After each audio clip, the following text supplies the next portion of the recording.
झोपडपट्टी किंवा जुन्या इमारतींचा पुनर्विकास करताना मूळ रहिवाशांची विकासकांकडून घोर फसवणूक होते.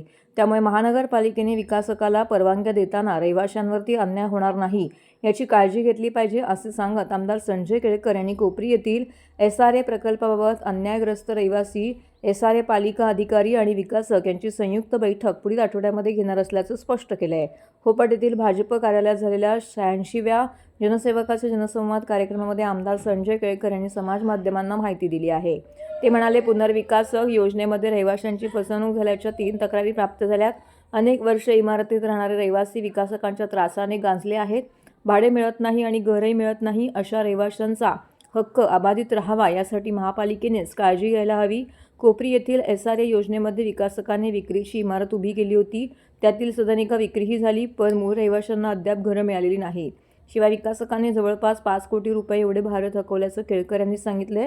याबाबत पुढील आठवड्यामध्ये संयुक्त बैठक आयोजित करण्यात येऊन सोक्षमोक्ष लावणार असल्याचंही त्यांनी म्हणाले. या कार्यक्रमात नगरसेवक विकास पाटील, भरत चव्हाण, नगरसेविका उषा वाघ, संजय पाटील, अनिल भगत, राजेश जाधव, योगेश भंडारी, सचिन पाटील उपस्थित होते. आज 86वा जनसंवाद कार्यक्रम होपट येथे आमचा चालू आहे, अजून सुद्धा सुरूच आहे.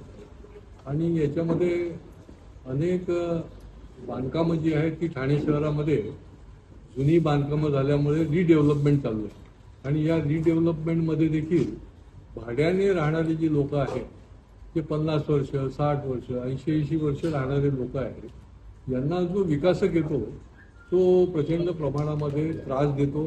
त्याच्याबरोबर योग्य ते ॲग्रीमेंट करत नाही आणि महापालिकेकडनं परवानग्या घेऊन बांधकाम पूर्ण करतो. आणि जे त्या ठिकाणी मूळ तिथे राहणारे असतात त्यांना देखील त्या ठिकाणी घर दिलं जात नाही. हक्काचं जे त्याला मिळाला पाहिजे, जो राहतो त्याचा हक्क अबाधित राहायला पाहिजे. राहील त्याची जमीन, कसेल त्याची जमीन जे आपण म्हणतो, तसं जो राहणारा आहे त्याचा हक्क जो आहे तो त्या पुनर्विकासामध्ये अबाधित असला पाहिजे. आणि यासंबंधी माझ्याकडे 3 तक्रारी आज आल्या होत्या आणि मी महापालिकेला, शहर विकास खात्याला देखील सांगितलं की हे आपण तपासून बघत जा आणि तिथे जे जे रहिवासी आहेत त्यांचा हक्क अबाधित राहण्याकरता तुम्ही देखील संबंधित विकासाला कुठल्याही परवानग्या देऊ नका.